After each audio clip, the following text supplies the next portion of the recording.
Hello everyone, स्वागत है आप सभी का आपके अपने यूट्यूब चैनल एमजे स्टडी पर। दोस्तों, आज की इस वीडियो में मैं आपको पेडागोजी ऑफ फिजिकल साइंस के लास्ट टाइम में जो आप क्वेश्चन कर सकते हो वो बताने वाली हूँ। और इन क्वेश्चन के अंदर से आपके जो 16 मार्क्स के 4 क्वेश्चन हैं वो अच्छे से अटैम्प्ट हो जाएंगे।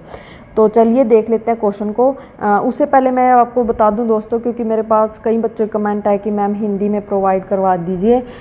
देखिए, ऐसा लास्ट टाइम में ऐसा पॉसिबल नहीं है। और दूसरा मैं इसको हिंदी में ट्रांसलेट कर देती हूँ साथ ही साथ, तो आप वीडियो को ध्यान से सुनिए कि क्या बोल रही है मैम।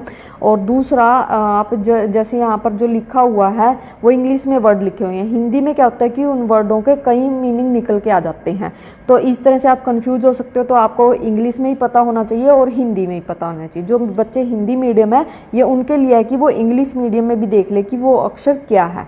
तो इसमें ज़्यादा कोई वो नहीं है, मैं साथ के साथ इसको ट्रांसलेट करके आपको बता दूंगी। तो चलिए देख लेते हैं क्वेश्चन कौन कौन से हैं। सबसे पहले है फिजिकल साइंस यानी भौतिक विज्ञान क्या है, इसका आपने मीनिंग पढ़ना है। इसका पूरा संप्रत्यय आ जाएगा, इसकी प्रकृति, इसका क्षेत्र और ये स्कूल के पाठ्यक्रम में इसका क्या स्थान है, ये आपने इसका फिजिकल का, ये सारे भौतिक विज्ञान का सब कुछ आपने इसको रीड आउट करना है।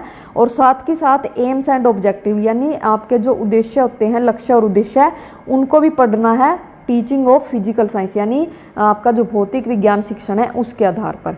और इनमें डिफरेंस भी पता होना चाहिए कि एम्स एंड ऑब्जेक्टिव्स में डिफरेंस क्या है, क्योंकि कई बार 4 मार्क्स में वो क्वेश्चन दे देता है। और ये बताने हैं जो आपके एम्स एंड ऑब्जेक्टिव यानी लक्ष्य और उद्देश्य जो होते हैं आपके मिडिल लेवल पर, सेकेंडरी लेवल पर और सीनियर सेकेंडरी स्तर के ऊपर आपको इन चीज़ों को पढ़ना है। तो इसमें से एक जो क्वेश्चन है आपका आ जाता है, आपने ये क्वेश्चन पढ़ना ही पढ़ना है, अच्छे से रीड आउट करना है। उसके बाद है Bloom taxonomy of educational objective. Bloom taxonomy आपका कोई भी टीचिंग सब्जेक्ट है, बहुत ही इंपॉर्टेंट है, आपकी टैक्सोनॉमी पेपर में आ सकते हैं, तो इसको आपने अच्छे से रीड आउट करना है। उसके बाद है instructional objectives of teaching physical science at the school stage and their formulation. आपके यानी जो अनुदेशात्मक उद्देश्य होते हैं उनको लेकर, यानी जो आपका भौतिक साइंस है उसके अंदर बताए गए हैं कि स्कूल स्टेज के ऊपर जो आपके व्यवहारिक परिवर्तन के लिए अनुदेशात्मक उद्देश्य हैं उनके बारे में बताना है। और इनका फॉर्मुलेशन यानी सूत्रीकरण कैसे होता है ये चीज़ भी आपने बतानी है।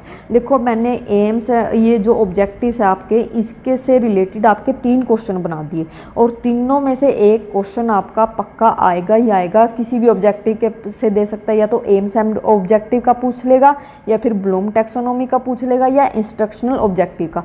लेकिन आपको क्वेश्चन को ध्यान से पढ़ना होगा कि पूछ कौन सा रखा है, टैक्सोनॉमी पूछी है या इंस्ट्रक्शनल ऑब्जेक्टिव पूछे या फिर एम्स एंड ऑब्जेक्टिव पूछे। तो आपने इस क्वेश्चन को अच्छे से पढ़ना है, क्योंकि एक क्वेश्चन यहाँ से आना ही आना है। उसके बाद है qualities and responsibility of physical science teacher, यानी भौतिक विज्ञान का जो टीचर होता है उसके गुण और उसके कर्तव्य आपने बताने। ये ईजी टॉपिक है, ज़्यादा टफ नहीं है। उसके बाद है history of physical science with special एफेंसिस of teaching of physical science, यानी आपने जो भौतिक विज्ञान है उसके इतिहास के बारे में बताना है। किसके ऊपर जोर देके, जो आपका भौतिक विज्ञान का शिक्षण है उसके ऊपर जोर देके इसके इतिहास को बताना है। ये मैंने एक यूनिट में से बनाए हैं, इसमें से आपके 2 क्वेश्चन जो है अच्छे से अटैम्प्ट हो जाएंगे। उसके बाद सेकंड यूनिट, आपकी जो एक यूनिट और लिया हमने लास्ट वाली, उसके अंदर से क्वेश्चन बनाए हैं वो है आपका describe the test, measurement, evaluation, examination and grading. ये बड़ा ही इंपॉर्टेंट टॉपिक है, आपने इन सभी का जो कॉन्सेप्ट है अच्छे से पढ़ना है। मीनिंग, कॉन्सेप्ट, कैरेक्टरिस्टिक्स, इनके टाइप्स, यानी सब कुछ आपने डिटेल में इन चीज़ों को पढ़ना है। इवेल्युएशन वाला ज़्यादा इंपॉर्टेंट है, और कई बार जैसे एग्जामिनेशन भी पूछ लेता है तो आपने, या फिर ग्रेडिंग डाल के पूछ लेगा, तो इनको अच्छे से पढ़ना है। और एक और क्वेश्चन जिससे 4 मार्क्स में डाल देता है कि difference between examination and evaluation, यानी मूल्यांकन और परीक्षा के अंदर क्या डिफरेंस है ये भी आपने बताना है। मेजरमेंट होता है आपका मापन। और selection of appropriation evaluation techniques, यानी जो आपकी उपयुक्त मूल्यांकन तकनीक का चयन कैसे किया जाता है वो भी आपने बताना है। ये सारा इसी के अंदर आ जाता है, इवैल्यूएशन का ये टॉपिक है।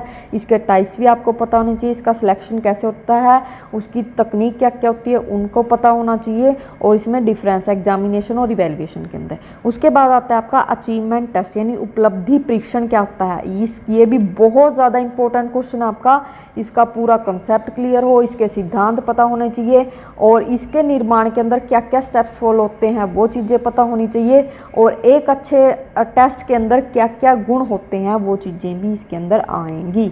तो ये भी क्वेश्चन बहुत ज़्यादा इंपॉर्टेंट है। उसके बाद है मल्टीपल चॉइस क्वेश्चन। देखिए ये जो क्वेश्चन है कई बार इसको वैसे तो बहुविकल्प चॉइस क्वेश्चन बोल देते हैं प्रश्न, तो इसके अंदर क्या है ऑब्जेक्टिव भी डाल देता है। कई बार बच्चे कंफ्यूज हो जाते हैं कि ऑब्जेक्टिव अलग है या मल्टीपल अलग है, दोनों एक ही हैं। अगर आपको पेपर में ऑब्जेक्टिव मिले तो भी यही क्वेश्चन करना है, अगर मल्टीपल मिले तो भी यही क्वेश्चन करना है। इसका भी आपको पूरा कंसेप्ट क्लियर होना चाहिए, इसका प्रश्न पत्र निर्माण कैसे होता है, कैसे इसका एनालाइज किया जाता है या इसका निर्माण कैसे होता है, ये सारी चीज़ें आपने इसके अंदर पढ़नी ही पढ़नी है। ये भी बहुत ज़्यादा इंपॉर्टेंट क्वेश्चन है। उसके बाद है CCE continuous and comprehensive evaluation यानी सतत एवं व्यापक मूल्यांकन।